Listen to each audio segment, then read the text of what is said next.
ओम शांति। आज 12 फरवरी की मुरली के मंथन में आपका स्वागत है। तो आज सुनते हैं गहराई से मुरली का पॉइंट, अपने जीवन में धारण करते हैं और हर एक पॉइंट में हम गहराई में समझेंगे। तो आज बाबा बता रहे हैं कि आपको पता है इस समय पूरी दुनिया देहाभिमान और विकारों की एक गहरी कब्र में सोई हुई है। भक्ति मार्ग में जिसे हम कयामत का समय कहकर डरते थे, आज बाबा ने उसका एक बहुत ही गहरा और रूहानी रहस्य खोला है और साथ ही बताया है कि वो भोला भंडारी क्यों कहलाते हैं। आज की मुरली का एक एक शब्द आपकी आत्मा को जागृत कर देगा। चलिए आज के इस रूहानी मंथन में डूब जाते हैं और गहराई से सुनते हैं आज की मुरली चिंतन। तो हर शब्द को गहराई से सुनेंगे।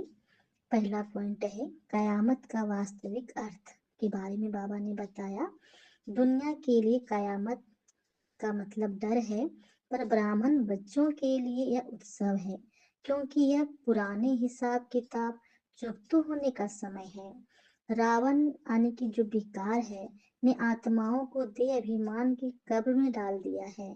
बाबा हमें ज्ञान अमृत की वर्षा से जगाने आए हैं। दूसरी पॉइंट है भोला भंडारी का रहस्य। बाबा ने अपने आप को भोला भंडारी कहे हैं। बाबा भोला भंडारी बाबा का यह एक वे पात्रत नहीं देखते। वे गणिकाओं और अहिल्याओं पतित आत्माओं को भी विश्व का मालिक बना देते हैं। वे किसी ऊंचे महल के बजाय एक साधारण और पतित शरीर में आते हैं। उनका भंडारा सबके लिए खुला है। आगे बाबा ने मुसाफिर के बारे में बताएं कि मुसाफिर किसको कहेंगे, जो दूर देश के रहने वाला है। गीत का अर्थ है हम सब इस धरा पर मुसाफिर हैं। हमारा घर निराकारी दुनिया यानी कि परम धाम है। आत्मा एक छोटा रिकॉर्ड है जिसमें 84 जन्मों का पाठ भरा हुआ है, जो कल कल हूबहू रिपीट होता है। आगे बाबा ने कहा निष्कर्ष में कि क्या आप इस अंतिम जन्म में विशेष छोड़ अमृत पीने के लिए तैयार हैं। विष्णु की विजय माला और मास्टर ज्ञान सूर्य बनने की विधि क्या है। वरदान में बाबा ने बताए कैसे हम अपने जीवन को इतना प्रभावशाली बनाएं कि बिना बोले लोग आकर्षित हो। मास्टर ज्ञान सुर बनने का मार्ग क्या है। विजय माला का रहस्य क्या है, बाबा ने वो भी खोले हैं। माला का फूल श्री बाबा है। युगल दानी ब्रह्मा सरस्वती और बाकी मन के हम बच्चे हैं। माला में आने का आधार है बाबा की याद में रहकर मददगार बनना और दुखों को हरने वाला दुख हरता बनना। आगे बाबा रावण के बारे में बताएं कि रावण कोई 10 सिर वाला व्यक्ति नहीं, बल्कि स्त्री पुरुष के 5-5 विकार हैं। सच्चा दशहरा तब है जब हम इन विकारों पर जीत पाकर सोने की लंका यानी स्वर्ग के मालिक बनते हैं।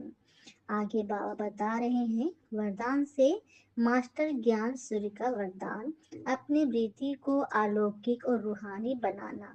जैसे सूर्य अंधेरा मिटाता है, वैसे ही हमारी रूहानी स्थिति दूसरों के दुखों और अज्ञान को मिटाए। सोमान की सीट पर स्थित रहने से सर्व शक्तियां हमारे ऑर्डर में रहती हैं। आगे बाबा ने सफलता के बारे में बताएं कि सफलता के 2 जादुई शब्द हैं, निमित्त भाव और निर्माण भाव। निमित्त भाव मैं सिर्फ एक जरिया हूँ। निर्माण भाव अहंकार का त्याग और झुकना। इन 2 शब्दों में संगठन में एकता आती है और सेवा सफल होती है। तो आज की मुरली से आपको क्या अच्छा लगा। आज जैसे बाबा ने हमें याद दिलाया है कि हम इस पुरानी दुनिया में सिर्फ मुसाफिर हैं। अब जब स्वयं भोला भंडारी हमें लेने आए हैं, तो हम अपनी बुराइयों का जहर उन्हें नहीं दे सकते। आज का अभ्यास हमारा रहेगा सारा दिन खुद को याद दिलाएं मैं एक रूहानी मुसाफिर हूँ और अपने मीठे घर वापस जाने का तैयारी कर रही हूँ। आज की मुरली का कौन सा बिंदु आपके लिए बहुत अच्छा लगा? कमेंट में जरूर बताएं और बाबा की याद में मगन रहें। मिलते हैं कल मुरली के चिंतन में, तब तक के लिए ओम शांति ओम शांति।